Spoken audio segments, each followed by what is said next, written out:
ಬೆಂಗಳೂರಿನಲ್ಲಿ gas cylinder lorry ಪಲ್ಟಿಯಾಗಿದೆ. ಕೂದಲೆಳೆಯ ಅಂತರದಲ್ಲಿ ಇಬ್ಬರು ಪಾರಾಗಿರೋದು. ಬೆಂಗಳೂರಿನ ನಂದಿನಿ ಲೇಔಟ್ನಲ್ಲಿ ಘಟನೆ ನಡೆದಿರೋದು.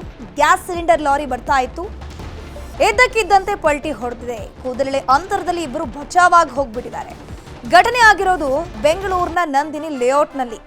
ಪವಾಡದಂತೆ ಇಬ್ಬರು ಬೈಕ್ ಸವಾರರು ಪಾರಾಗಿದ್ದಾರೆ. ಅವರ ಅದೃಷ್ಟ ಚೆನ್ನಾಗಿತ್ತು. ಎರಡೇ 2 ಸೆಕೆಂಡ್ನಲ್ಲಿ ಇಬ್ರು ಕೂಡ ಸೇಫ್ ಆಗಿರೋದು. ಲಾರಿ ಪಲ್ಟಿಯ ಡೆಡ್ಲಿ ದೃಶ್ಯ ಸಿಸಿಟಿವಿಯಲ್ಲಿ ಕ್ಯಾಪ್ಚರ್ ಆಗಿದೆ.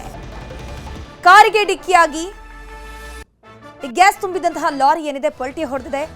ಲಾರಿ ತುಂಬಾ ಗೃಹ ಬಳಕೆಯ ಸಿಲಿಂಡರ್ ಗ್ಯಾಸ್ ಇತ್ತು. ಕೂಡಲೇ ಅಲರ್ಟ್ ಆದ ಸಿಬ್ಬಂದಿ ಗ್ಯಾಸ್ ಸೋರಿಕೆಯಾಗದಂತೆ ತುರ್ತು ಕ್ರಮ ಕೈಗೊಂಡಿದ್ದಾರೆ. ಲಾರಿ ಚಾಲಕನ ಕೈಗೆ ಗಾಯಗಳಾಗಿದೆ. ರಾಜಾಜಿನಗರ ಸಂಚಾರಿ ಪೊಲೀಸ್ ಠಾಣೆಯಲ್ಲಿ ಈ ಕುರಿತಂತೆ ಪ್ರಕರಣ ದಾಖಲಾಗಿರೋದು. ಇಲ್ಲಿ ಲಾರಿ ಚಾಲಕನ ನಿರ್ಲಕ್ಷ್ಯವೂ ಎದ್ದು ಕಾಣಿಸ್ತಾ ಇದೆ. ಗ್ಯಾಸ್ ಅಭಾವ ಒಂದ್ ಕಡೆ, ಅದೇ ಸಂದರ್ಭದಲ್ಲಿ ಗ್ಯಾಸ್ ಲಾರಿ ಪಲ್ಟಿಯಾಗಿದೆ. ಲಾರಿ ಪೂರ್ತಿ ಗ್ಯಾಸ್ ಸಿಲಿಂಡರ್ ತುಂಬಿಕೊಂಡಿತ್ತು. ಗೃಹ ಬಳಕೆಯ ಗ್ಯಾಸ್ ಸಿಲಿಂಡರ್ ಇದ್ದಿದ್ದು. ಅಲ್ಲೇ ಪಕ್ಕದಲ್ಲಿ 2 ಬೈಕ್ ಚಾಲಕರು ಚಾಲನೆ ಮಾಡ್ಕೊಂಡು ಹೋಗ್ತಾ ಇದ್ರು. ಲಕ್ಕೀಲಿ ಪ್ರಾಣಾಪಾಯದಿಂದ ಪಾರಾಗಿದ್ದಾರೆ. ಇದ್ರ ಬಗ್ಗೆ ಹೆಚ್ಚಿನ ಮಾಹಿತಿ ನೀಡ್ತಾ ಹೋಗ್ತಾರೆ ನಮ್ಮ ಪ್ರತಿನಿಧಿ ಮಾದೇಶ್ ದೂರವಾಣಿ ಸಂಪರ್ಕದಲ್ಲಿ ಜಾಯಿನ್ ಆಗಿದ್ದಾರೆ. ಮಾದೇಶ್, ಎಷ್ಟೊತ್ತಿಗಾಗಿರುವ ಇನ್ಸಿಡೆಂಟ್ ಇದು? ಇಲ್ಲಿ ತಪ್ಪು ಯಾರ್ದು ಅಂತ? ಧನುಶ್ರೀ, ಬೆಳಗ್ಗೆ 11:30 ಸುಮಾರಿಗೆ ಈ ಒಂದು ಘಟನೆ ನಡೆದಿದೆ ಅಂತ ಹೇಳಿ ಮಾಹಿತಿ ಲಭ್ಯ ಆಗಿದೆ. ಅಂದ್ರೆ ಆ ಒಂದು ಸಿಸಿಟಿವಿ ವಿಡಿಯೋನ ಪರಿಶೀಲನೆ ನೋಡಿದಾಗ ಗೊತ್ತಾಗುತ್ತೆ ಯಾವ ರೀತಿ ಆ ಒಂದು ದೃಶ್ಯ ಇದೆ ಅಂತ ಹೇಳಿ. ದೊಡ್ಡ ಅನಾಹುತವೇ ತಪ್ಪಿದೆ ಅಂದ್ರೆ ತಪ್ಪಾಗ್ಲಿಕ್ಕಿಲ್ಲ. ಯಾಕಂದ್ರೆ ನಂದಿನಿ ಲೇಔಟ್ ನಲ್ಲಿ ಬರ್ತಿದ್ದಂತ ಅಂದ್ರೆ ಫುಲ್ ಲೋಡೆಡ್ ಆಗಿ ಒಂದು ಗ್ಯಾಸ್ ಸಿಲಿಂಡರ್ ಗಳನ್ನ ತುಂಬಿಕೊಂಡು ಡಿಸ್ಟ್ರಿಬ್ಯೂಟ್ ಮಾಡೋದಕ್ಕೆ ಅಂತ ಹೇಳಿ ಕ್ಯಾಂಟರ್ ಹೋಗ್ತಿತ್ತು. ಆ ಒಂದು ಸಂದರ್ಭದಲ್ಲಿ ಸ್ಪೀಡ್ ಆಗಿತ್ತು, ಗಾಡಿ ಸ್ಪೀಡ್ ಆಗಿತ್ತು. ಹೋಗುವಂತ ಸಂದರ್ಭದಲ್ಲಿ ನಿಯಂತ್ರಣ ತಪ್ಪಿ ಪಲ್ಟಿ ಹೊಡೆಯುವಂತ ಸಂದರ್ಭದಲ್ಲಿ ಅಲ್ಲಿ 2 ರೀತಿಯಾದಂತಹ ಅಪಾಯ ತಪ್ಪಿದೆ ಅಂದ್ರೆ ತಪ್ಪಾಗ್ಲಿಕ್ಕಿಲ್ಲ. ಯಾಕಂದ್ರೆ ಆ ಒಂದು ವಾಹನ ಪಲ್ಟಿ ಹೊಡೆಯುವಂತ ಸಂದರ್ಭದಲ್ಲೇ ದ್ವಿಚಕ್ರ ವಾಹನ ಬರುತ್ತೆ. ಅಂದ್ರೆ ಒಂದು ಬೈಕ್ ನಲ್ಲಿ ಓಡಿಸ್ಕೊಂಡು ಹೋಗ್ತಿದ್ದಂತ ಸವಾರ ಬರ್ತಾನೆ. ಆತ ಪವಾಡದ ರೀತಿಯಲ್ಲಿ ತಪ್ಪಿಸ್ಕೊಂಡಿದ್ದಾನೆ. ಆತನ ಟೈಮ್ ಚೆನ್ನಾಗಿತ್ತು ಅನ್ಸುತ್ತೆ.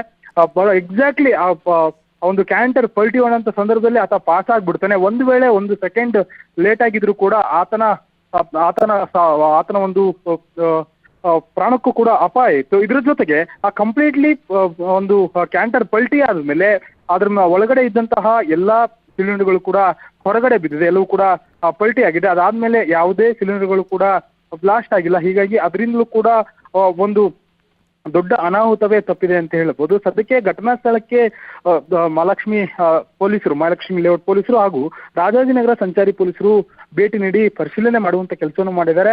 ಈ ಒಂದು ಘಟನೆಯಲ್ಲಿ ಚಾಲಕನಿಗೆ ಒಂದಷ್ಟು ಗಾಯಗಳಾಗಿದೆ. ಆತನನ್ನ ಖಾಸಗಿ ಆಸ್ಪತ್ರೆಗೆ ದಾಖಲಿಸಿ ಚಿಕಿತ್ಸೆ ಕೊಡುವಂತ ಕೆಲಸವನ್ನ ಮಾಡ್ತಿದ್ದಾರೆ. ಆದ್ರೆ ಎಕ್ಸಾಕ್ಟ್ಲಿ ಕಾರಣ ಏನು, ಬ್ರೇಕ್ ಫೇಲ್ ಆಗಿತ್ತಾ ಅಥವಾ ನಿಯಂತ್ರಣ ತಪ್ಪಿತ್ತಾ ಅಥವಾ ಎದುರುಗಡೆ ಏನಾಗಿತ್ತು ಅನ್ನೋದಕ್ಕೆ ಸಂಬಂಧಪಟ್ಟಂತೆ ಹೆಚ್ಚಿನ ಮಾಹಿತಿಯನ್ನ ಕಲೆ ಹಾಕುವಂತ ಕೆಲಸವನ್ನ ಪೊಲೀಸರು ಮಾಡ್ತಿದ್ದಾರೆ. ಧನುಶ್ರೀ, ಥ್ಯಾಂಕ್ ಯು ಮಾದೇಶ್ ತಮ್ಮೆಲ್ಲ ಮಾಹಿತಿಗಾಗಿ. ಬೆಂಗಳೂರಿನಲ್ಲಿ ಗ್ಯಾಸ್ ಸಿಲಿಂಡರ್ ಕದ್ದಿದ್ದಾನೆ ಕದೀಮ. ನೆಲಮಹಡಿಯ ಮನೆಯಲ್ಲಿದ್ದ ಸಿಲಿಂಡರ್ ಕಳ್ಳತನ ಆಗಿರೋದು. ಗೋವಿಂದಪುರದಲ್ಲಿ ಘಟನೆ ನಡೆದಿದೆ. ಸಿಲಿಂಡರ್ ಕಳ್ಳತನದ ದೃಶ್ಯ ಸಿಸಿ ಕ್ಯಾಮೆರಾದಲ್ಲಿ ಸೆರೆಯಾಗಿದೆ. ಈಗಾಗಲೇ ಗ್ಯಾಸ್ ಸಿಲಿಂಡರ್ ಅಭಾವ ಎದುರಾಗಿರೋದು. ರಾಜ್ಯದ ನಾನಾ ಭಾಗಗಳಲ್ಲಿ ಕದೀಮರೀಗ ಚಿನ್ನ ಬೆಳ್ಳಿ ಬಿಟ್ಟು ಗ್ಯಾಸ್ ಸಿಲಿಂಡರ್ ಅನ್ನ ಕದಿಯೋಕ್ ಶುರು ಮಾಡಿಬಿಟ್ಟಿದ್ದಾರೆ. ಬೆಂಗಳೂರಿನಲ್ಲಿ ಆಗಿರುವಂತಹ ಘಟನೆಯ ದೃಶ್ಯವನ್ನ ನೀವು ನೋಡ್ತಾ ಇದ್ದೀರಾ. ಸಿಸಿಟಿವಿ ದೃಶ್ಯ ಕ್ಯಾಪ್ಚರ್ ಆಗಿದೆ.